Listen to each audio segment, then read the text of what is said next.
Apa kabar pemirsa TVR Parlemen dimanapun Anda berada, berjumpa lagi dalam program TVR 17 bersama saya Nazia Sudirja. Tepat pukul 17 waktu Indonesia Barat kami hadirkan kepada Anda sejumlah informasi paling baru dan menarik seputar kinerja dan kegiatan DPR RI yang telah disajikan oleh redaksi TVR Parlemen. Pemirsa TVR Parlemen, inilah TVR 17 selengkapnya.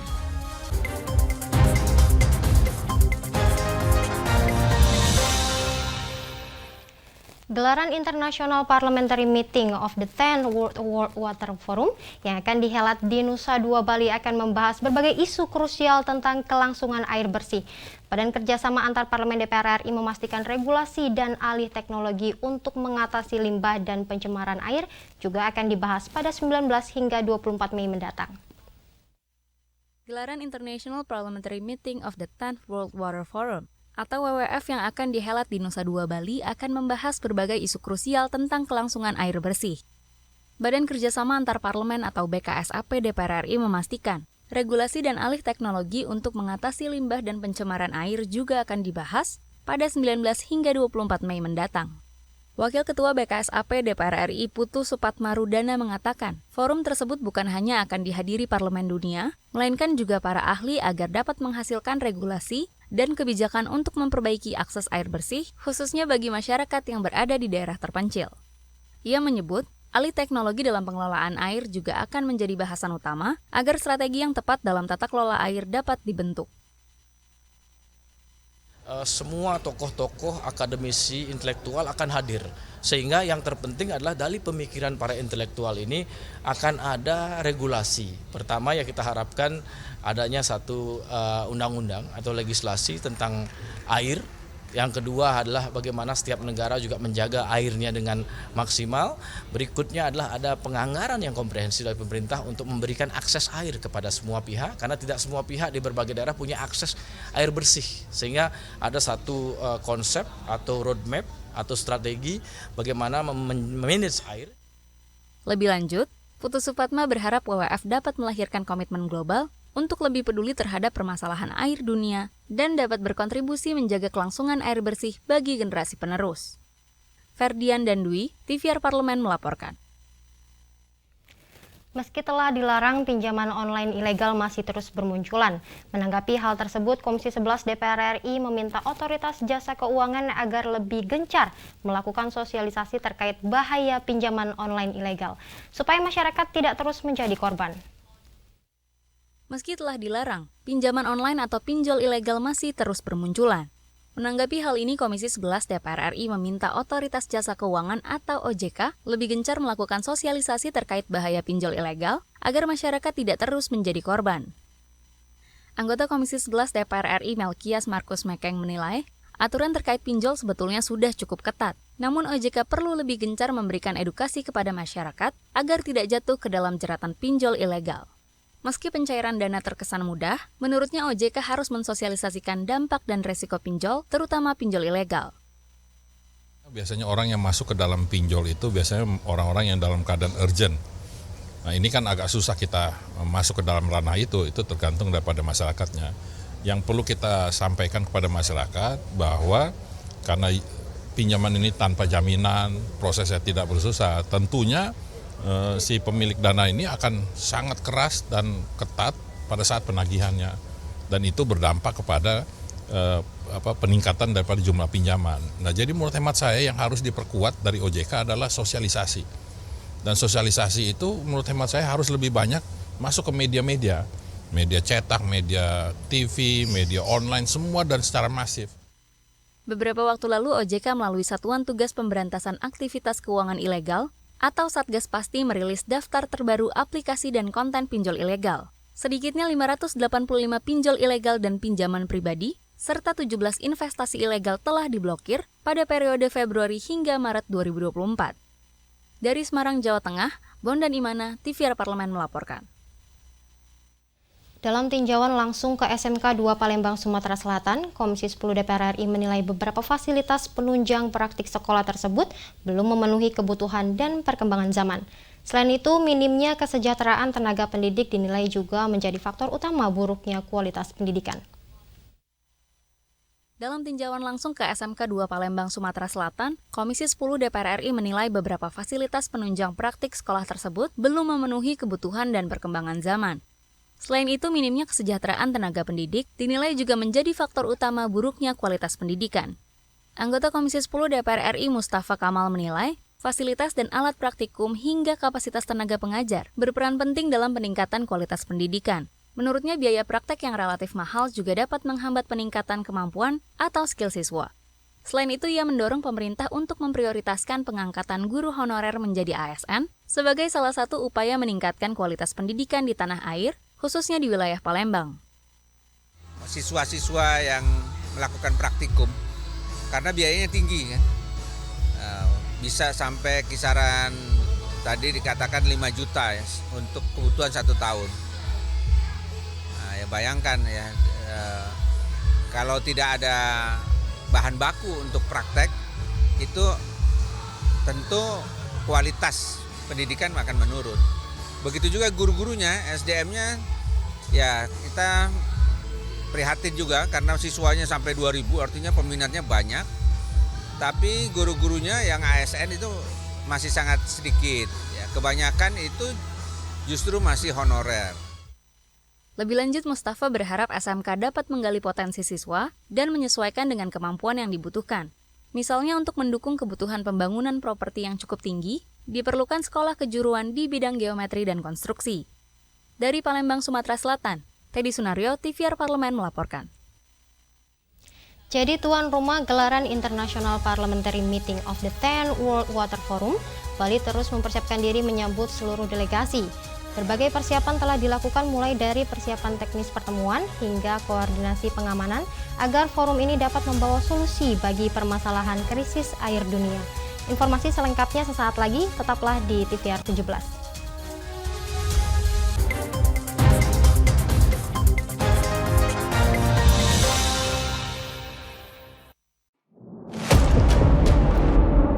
Sini ditambang. Konflik yang terjadi, Sini tidak mengizinkan.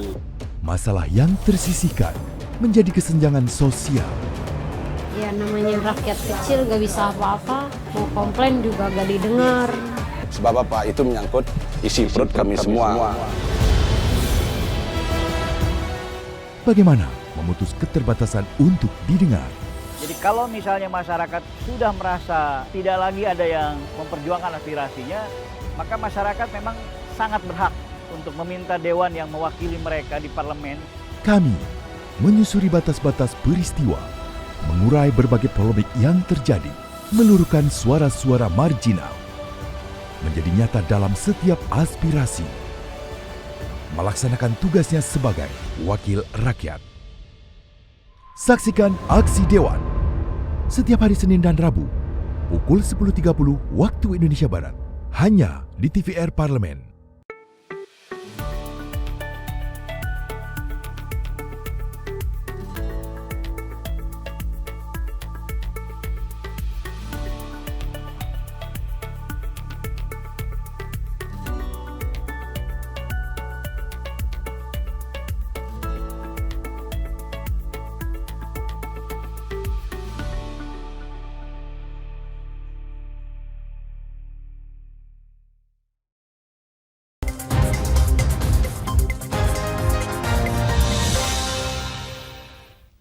Anda kembali menyaksikan TVR 17.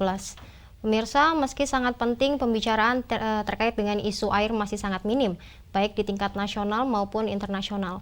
Padahal krisis air saat ini telah mengancam sedikitnya 31% populasi dunia atau lebih dari 2 miliar masyarakat dunia. Untuk itu, gelaran World Water Forum ke-10 harus dipersiapkan dengan sangat matang. Saksikan informasi selengkapnya dalam segmen Lensa Parlemen berikut ini.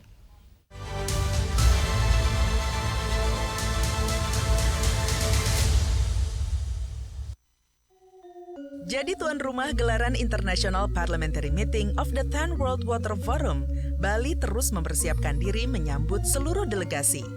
Berbagai persiapan telah dilakukan, mulai dari persiapan teknis pertemuan hingga koordinasi pengamanan, agar forum ini dapat membawa solusi bagi permasalahan krisis air dunia. Acara yang akan dihelat di Nusa Dua Bali pada 19 hingga 24 Mei tersebut akan membahas berbagai isu krusial terkait air yang keberadaannya sangat esensial bagi keberlangsungan hidup masyarakat dunia. Meski sangat penting, pembicaraan terkait isu air masih sangat minim, baik di tingkat nasional maupun internasional. Padahal krisis air saat ini telah mengancam sedikitnya 31% populasi dunia atau lebih dari 2 miliar masyarakat dunia. Air merupakan kebutuhan dasar dan hak asasi manusia. Buruknya akses terhadap air bersih dan sanitasi dapat berdampak buruk bagi dunia, mulai dari menurunnya kualitas hidup, hilangnya potensi sumber energi, hingga melemahnya pertumbuhan ekonomi dan terhambatnya pembangunan berkelanjutan. Untuk itu, gelaran ini harus dipersiapkan secara matang. Sudah seharusnya berbagai pihak dari lintas sektoral bekerja sama agar forum ini dapat membawa solusi bagi krisis air dunia. DPR RI menilai pengamanan harus melibatkan seluruh lini, mulai dari pemerintah pusat, pemerintah provinsi, kepolisian, hingga petinggi dan masyarakat adat. Kerjasama lintas sektoral, dalam hal ini imigrasi, Pemda, ini Pemprov, Pemkap, semuanya karena ini kan event besar, polisi dengan sendirinya, karena ini Bali ada struktur kerakyatan sampai adatnya, ada pecalang dan segala macam, semua harus benar-benar diberi pemberitahuan atau pengetahuan tentang pentingnya World Water Forum ini. Persoalan air kini tak sekedar isu lingkungan hidup, melainkan telah menjadi persoalan politik. Karenanya, World Water Forum akan menjadi momentum untuk membentuk komitmen dalam menjaga sumber daya air. Persoalan air merupakan masalah dunia. Untuk itu, seluruh pihak harus bekerja sama untuk menangkal dampaknya yang sudah di depan mata. Dan kita ingin menekankan bahwa persoalan air ini adalah persoalan politik, yaitu persoalan ketersediaan air baku, ya, fresh water ini sekarang ini menjadi masalah dunia. 2 miliar manusia yang sekarang ini tidak mempunyai akses terhadap air minum, dan separuhnya ya terhadap air yang bersih gitu ya.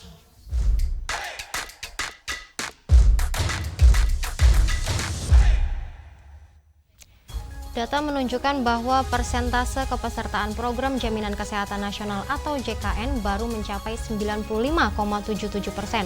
Artinya dari seluruh populasi Indonesia baru ada 267 juta jiwa yang terdaftar dan 54 juta lainnya belum terdaftar. Informasi selengkapnya akan kami hadirkan usai jeda berikut. Untuk itu tetaplah bersama kami di TVR 17.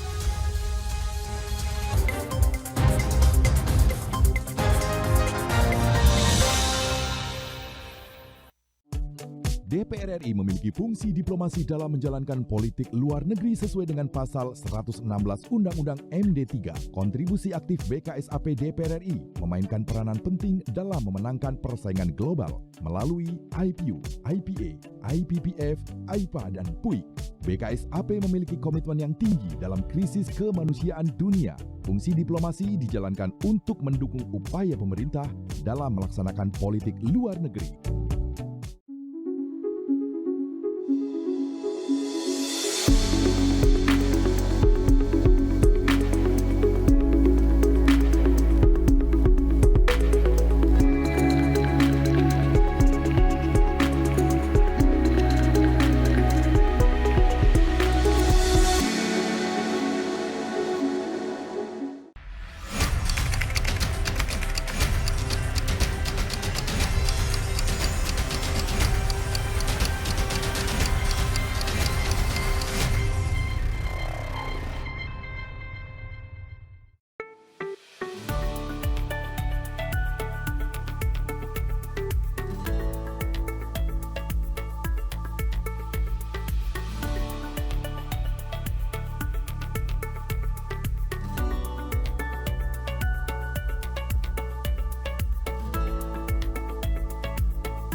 Anda kembali menyaksikan TVR 17.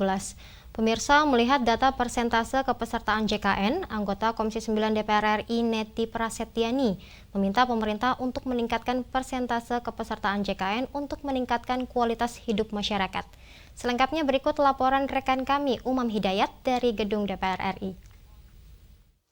Baik pemirsa TVR Parlemen dimanapun Anda berada, dapat kami beritahukan bahwa data persentase kepesertaan Program Jaminan Kesehatan Nasional atau JKN baru mencapai 95,77%, di mana artinya baru ada 267 juta jiwa yang terdaftar dan 54 juta jiwa lainnya yang masih belum terdaftar. Dan pemirsa, melihat data tersebut, anggota Komisi 9 DPR RI Neti Prasetyani meminta pemerintah untuk dapat lebih meningkatkan persentase kepesertaan jaminan kesehatan nasional tersebut dan perlu adanya solusi tepat yang ditawarkan agar program jaminan kesehatan dapat dinikmati oleh seluruh masyarakat Indonesia dari berbagai kalangan. Dan pemirsa, berikut cuplikannya. Masyarakat utamanya dalam bidang kesehatan, ya. Yang juga ingin saya syukuri, saya dapat bahan rapat banyak sekali ini, jadi membacanya cukup membuat kepala harus kemarin Kemenkes juga begitu ya, jadi nggak apa-apa, kita kita coba nanti saling melengkapi satu sama lain dengan teman-teman yang lain. Yang pertama masih tentang kepesertaan, yang pertama tadi dibahas oleh Pak Dirjen Yankes, Pak Aco, ya, bahwa hari ini yang menjadi catatan Pak Aco, kemudian disambung oleh Ketua DJSN Pak Agus, kemudian Prof Kadir, ini hampir senada, ya, bahwa ternyata kepesertaan kita hari ini baru mencapai 95,77%. Saya katakan baru, kenapa? Karena kesehatan itu adalah hak dasar yang harus dinikmati, bisa diakses oleh setiap rakyat Indonesia. Kenapa? Karena kesehatan ini adalah modal utama ya agar kita memiliki produktivitas dan bisa berkontribusi pada berbagai upaya pembangunan skala individu maupun skala kehidupan berbangsa dan bernegara. Nah, oleh karena itu saya ingin menggarisbawahi Ibu dan Bapak, ya, kalau kemudian total cakupan kepesertaan ini baru 267 sekian juta, ditambah PR kita ternyata ada yang non aktif, Pak, begitu. Jadi kita jangan berpuas dulu dengan cakupan yang 95,77%. Kenapa?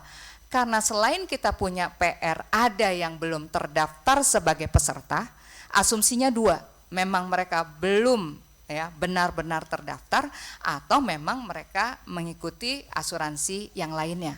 Ya, syukur kalau sisanya itu semua ikut asuransi yang lain, Pak, asuransi komersial. Kalau enggak, gitu, berarti PR kita lebih banyak lagi antara yang non aktif ditambah yang belum terdaftar sebagai peserta.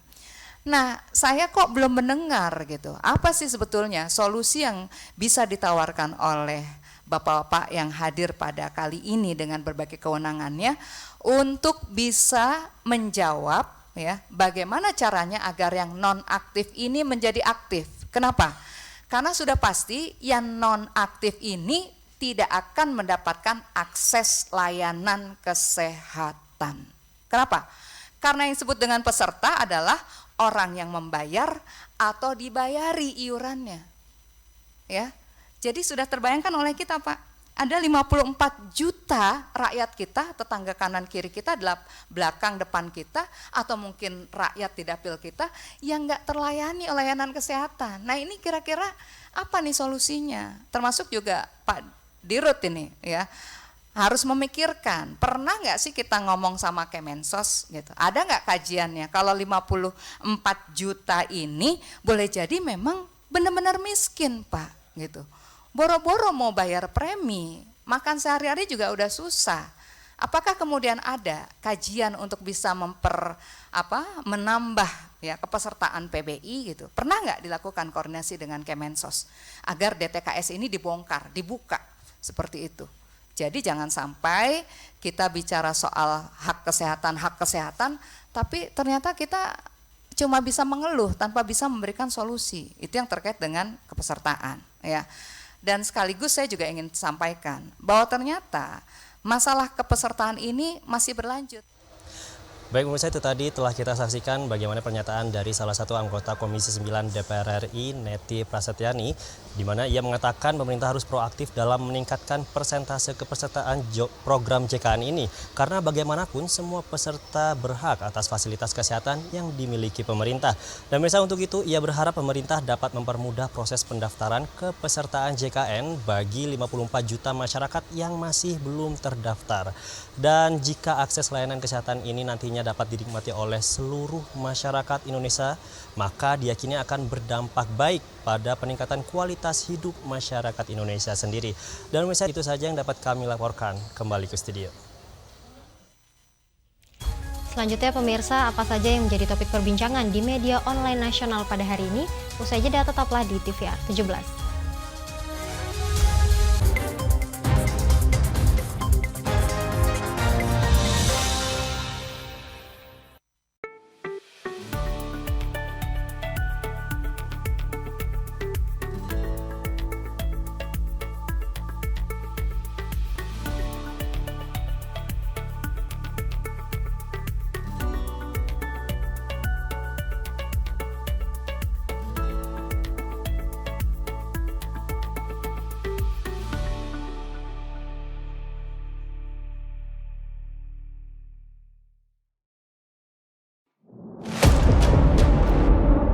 Sini ditambang. Konflik yang terjadi, Warga sini tidak mengizinkan.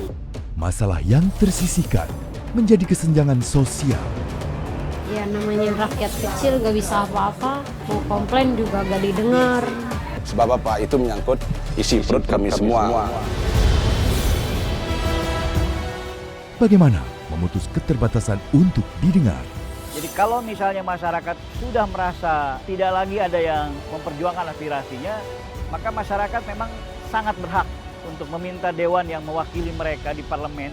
Kami menyusuri batas-batas peristiwa, mengurai berbagai polemik yang terjadi, meluruhkan suara-suara marginal, menjadi nyata dalam setiap aspirasi, melaksanakan tugasnya sebagai wakil rakyat. Saksikan Aksi Dewan setiap hari Senin dan Rabu pukul 10.30 waktu Indonesia Barat, hanya di TVR Parlemen.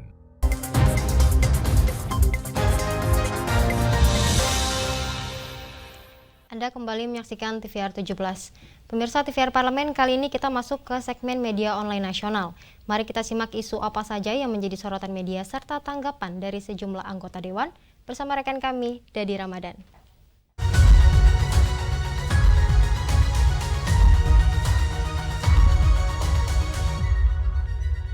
Baik, terima kasih rekan Nazia. Pemirsa, mari kita simak isu apa saja yang menjadi headline di media online pada hari ini. Yang pertama yaitu terkait dengan sektor pendidikan, yang dimana dikatakan oleh DPR RI, investasi pendidikan ini adalah masa depan, bukan hanya sekedar bisnis bagi negara. Anggota Komisi 10 DPR RI Lydia Hanifa Amaliah menyayangkan sikap pemerintah Indonesia yang melakukan kapitalisasi perguruan tinggi. Terkait hal ini, negara seharusnya hadir memberikan kemudahan akses pendidikan untuk mencerdaskan bangsa, bukan untuk sekedar memenuhi kebutuhan pasar. Perguruan tinggi merupakan investasi negara terhadap tumbuh kembang masa depan dan generasi bangsa, bukan hanya bisnis bagi negara. Di samping itu, DPR juga menyoroti desain pendidikan di Indonesia yang dinilai tidak matang dalam merencanakan dan juga mengantisipasi yang dilakukan oleh pemerintah. Jika ingin menciptakan ekosistem perguruan tinggi yang mandiri, desain harus disusun secara komprehensif dengan melibatkan berbagai pemangku kepentingan terkait dan berlandaskan pada nilai yang diamanatkan oleh Undang-Undang Dasar 1945. Kita beralih ke informasi yang menjadi headline di media online masih terkait dengan pendidikan, yaitu Kemendikbudristek harus awasi implementasi regulasi satuan biaya operasional pendidikan di perguruan tinggi negeri. Anggota Komisi 10 DPR RI Lydia Hanifa Amaliah mengingatkan Kementerian Pendidikan, Kebudayaan, Riset, dan Teknologi harus awasi implementasi regulasi penentuan nilai harga satuan biaya operasional pendidikan di perguruan tinggi negeri. Upaya ini dinilai penting dilakukan agar uang kuliah tunggal yang dibebankan tidak membelit mahasiswa. Jika regulasi itu tidak diawasi, maka dikhawatirkan akses memperoleh pendidikan tinggi di Indonesia semakin sulit untuk dijangkau, khususnya bagi masyarakat yang memiliki status ekonomi menengah ke bawah. Tidak hanya itu, DPR juga mengusulkan manajemen perguruan tinggi memberdayakan badan usaha yang dimiliki agar beban operasional pendidikan tinggi tidak sepenuhnya ditanggung oleh mahasiswa. Selain itu, DPR juga mengingatkan secara tegas bahwa negara harus hadir lewat regulasi yang membantu PTN agar bisa mandiri sekaligus mendorong terbukanya akses pendidikan tanpa memandang status. Pemirsa, itu tadi headline di media online yang terbit pada hari ini, yaitu sektor pendidikan investasi masa depan bukan bisnis negara, serta Kemendikbudristek harus awasi implementasi regulasi satuan biaya operasional pendidikan di PTN. Saya Dede Ramadan, kembali ke rekan Nazia.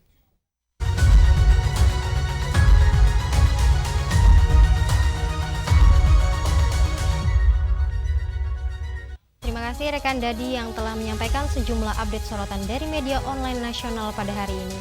Pemirsa, segmen media online tadi sekaligus menutup program TVR 17 edisi sore hari ini.